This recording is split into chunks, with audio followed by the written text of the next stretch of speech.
नमस्कार दोस्तों, स्वागत है आपके अपने YouTube channel doctor Nishant homeopathy classes में।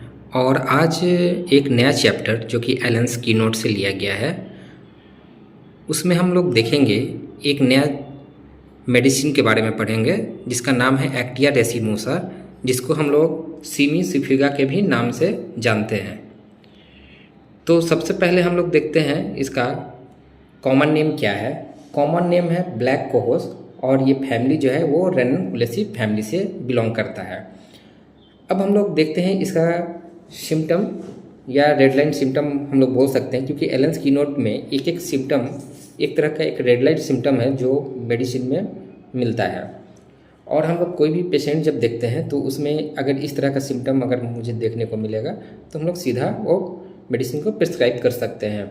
तो सबसे पहले हम लोग इसमें देखते हैं, इसमें है प्यूरपेरल मैनिया। प्यूरपेरल मैनिया क्या होता है?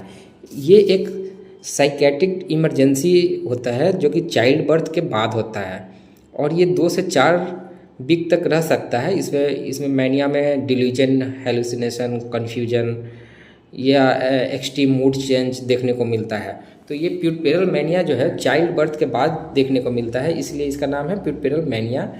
और इसमें पेशेंट क्या सोचता है? Thinks she is going crazy, tries to injure himself. तो उसमें जो पेशेंट होता है वो उसको ऐसा लगता है कि मैं पागल हो जाऊंगी और अपने आप को इंजर्ड करने की कोशिश करता है। और एक इसमें कंपेयर किसे कर सकते हैं? सिफिलिनम में। सिफिलिनम का भी जो पेशेंट होता है वो क्या होता है, सोचता है कि मैं पागल हो जाऊंगा, इंजर करने का उसमें भी टेंडेंसी होता है। अब हम लोग देखते हैं नीचे, mania following disappearance of neuralgia.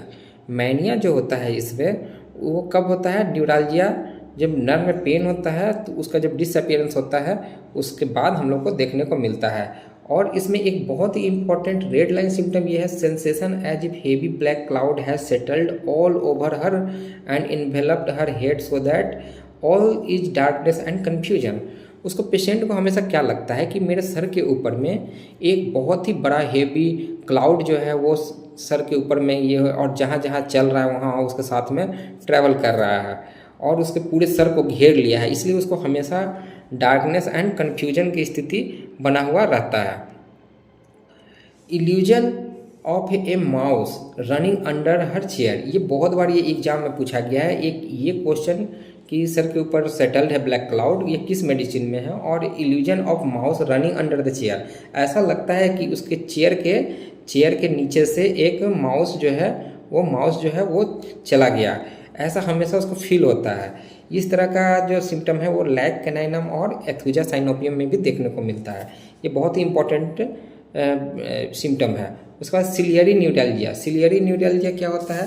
Ciliary neuralgia को हम लोग क्लस्टर हेडेक भी बोल सकते हैं या ऑकुलर और आई न्यूरैल्जिया भी बोला जाता है। इसमें क्या होता है? एक यूनिलैटरल न्यूरोलॉजिकल डिसऑर्डर है जिसमें कि हम लोग के सर में भारीपन जैसा महसूस होता है, शार्प स्टैबिंग पेन लगता है, बहुत ज़्यादा पेन से फट रहा है और वो कहाँ रहता है? अराउंड दी आई। ऐसा जो दर्द होता है वो आँख के आसपास देखने को मिलता है, इसलिए इसको सिलियरी न्यूरैल्जिया भी बोला जाता है। और ये अटैक जो होता है वो अप्रॉक्सीमेटली हम लोग 15 मिनट से लेकर के 3 घंटे के अप्रॉक्स में हम लोग को देखने को मिलता है। तो ये इसमें पेन कैसा होता है? एचिंग और sharp darting shooting pain in globes extended to temples.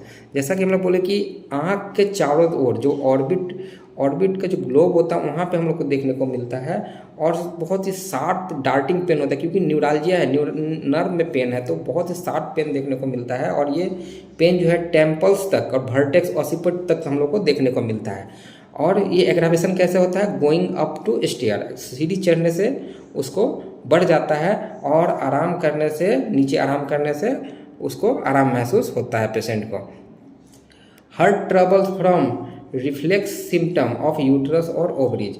इसमें हार्ट का जो सिम्टम है वो यूट्रस और ओवरी के कोई रिफ्लेक्स सिम्टम की वजह से उसको हार्ट का प्रॉब्लम बढ़ जाता है और वो देखने को मिलता है।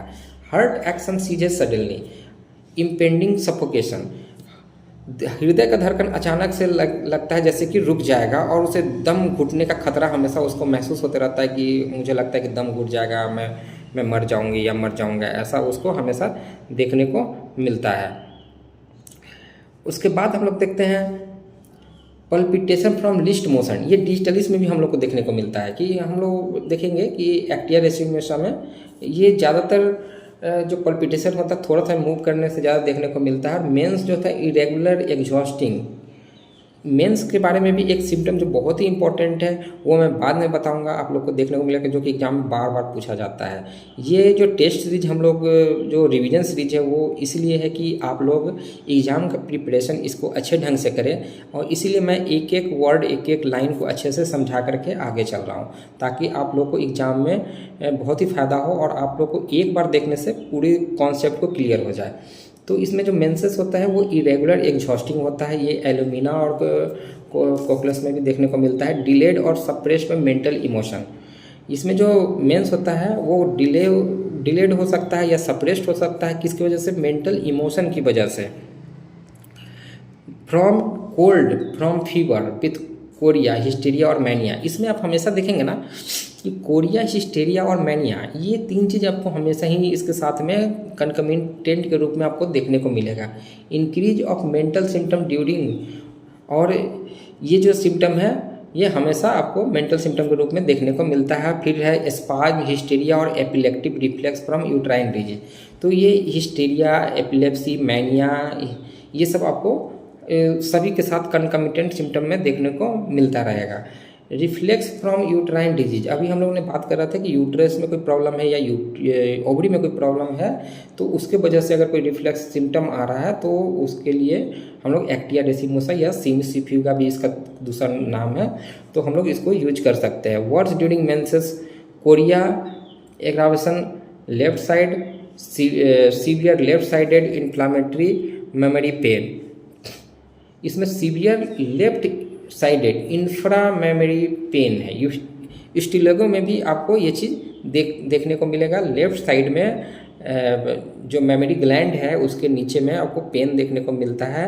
मेमोरी ग्लैंड में हम लोग को जो है शार्प लैंसनेटिक इलेक्ट्रिक लाइक पेन देखने को मिलेगा, और ऐसा नहीं है कि सिर्फ वहीं पे, आपको कहीं पे भी वेरियस पार्ट बॉडी के में, जैसे मेमोरी ग्लैंड हो गया, ओवरी हो गया, यूट्राइन रीज हो गया, इसमें हम लोग को देखने को मिलेगा। Dart from side to side, pregnancy, nausea, sleepiness, false labour like pain, pregnancy में हम लोग को नोसिया, स्लीपलेसनेस और फॉल्स लेबर लाइक पेन को देखने को मिलता है। Sharp pain across abdomen and abortion at third month, ये जो है ये बहुत ही इम्पोर्टेंट है, एबॉर्शन एट थर्ड मंथ। इसमें हम लोग को क्या है कि ये जो है वो सवाइना में भी हम लोग देखते हैं कि सवाइना में भी जो एबॉर्शन होता है वो थर्ड मंथ में देखने को मिलता है। और फॉल्स लेबर लाइक पेन, ये जो है ये एक्टिया डेसिमोसा में आपको रेड लाइन में यहाँ पे ऑलरेडी शो किया हुआ है, ये आपको एग्जाम में बहुत बार पूछा जाता है। और ये एबॉर्शन इन थर्ड मंथ, इसमें हम लोग ज़्यादातर डायरेक्ट सवाइना सोचते हैं, पर ये एक्टिया डेसिमोसा में भी हम लोग को देखने को मिलता है। During labour, sewers in first stage, labour के टाइम में फर्स्ट स्टेज से ही उसको सीवरिंग महसूस होता है, कन्वल्सन महसूस होता है from nervous excitement. Nervous excitement की वजह से रिजिड ओएस, जो ऑस होता है वो बहुत ही हार्ड पेनफुल करा हो जाता है, पेन जो होता है वो सीवियर होता है, स्पाज्मोडिक हो जाता है, टीडियस होता है, और एग्रावेशन बाई लीस्ट नॉइज, थोड़ा सा भी उसको दर्द आवाज़ होने से उसको दिक्कत महसूस होती है और प्रॉब्लम बढ़ जाती है। After pain worse in the groin, और ग्रोइन रीजन में वो पेन जो है वो बढ़ा हुआ महसूस होता है। When given during last month of pregnancy shortens labour, अगर हम लोग प्रेगनेंसी के लास्ट मंथ में देते हैं तो लेबर को थोड़ा जल्दी वो इनिशिएट कर देता है। इफ सिम्टम करस्पॉन्ड, कब? जब इसके जो रेड लाइन सिम्टम जितने भी पेन पिक्चर है अगर वो सारे अगर उससे मिलते जुलते हैं तो हम लोग अगर देंगे तो ये तुरंत काम करेगा, और ये सिम्टम आपको कोलोफाइलम और पल्स्टेला में भी देखने को मिलता है। तो एग्जाम में जो क्वेश्चन पूछा जाता है वो डायरेक्ट यहाँ से उठा करके वो लोग दे देते हैं कि when given during last month of pregnancy shortens labour if symptom correspond, ये कौन से मेडिसिन में है या कौन से मेडिसिन में नहीं है, इस तरह का क्वेश्चन पूछा जाता है। और उसमें आपको कोलोफाइलम, पल्स्टेला और एक्टिया डेसिमोसा रहेंगे, और एक और मेडिसिन रहेंगे, तो उसमें आपको लगाना पड़ेगा ये तीनों मेडिसिन में है, जिसमें नहीं है उसमें हम लोग टिक मार्क लगा देंगे। तो आगे हम लोग देखते हैं एक्सेसिव मस्कुलर सोरनेस। जो मस्कुलर सोरनेस है वो बहुत ज़्यादा देखने को मिलेगा कब, डांसिंग के बाद, स्केटिंग के बाद, और या वायलेंट मस्कुलर एक्जर्सन कर लेते हैं। अगर हम लोग बहुत ही वायलेंट मस्कुलर एक्जर्सन कर लेते हैं, उसके बाद अगर मसल में बहुत सोर फीलिंग महसूस हो रहा है, तो उसका ये मेडिसिन है। महिलाओं में ये बहुत ही अच्छा काम करता है। Rheumatic pain in muscle of neck and back feel stiff, lame, contracted।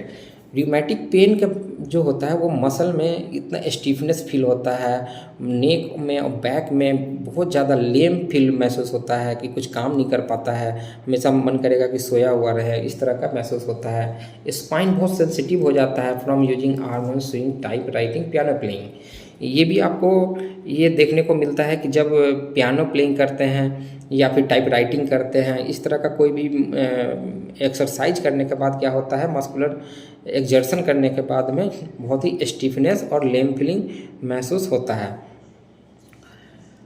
रिमेटिज्म affecting the bellies of the muscle, pain, stitching, cramping, rheumatic dysmenorrhoea.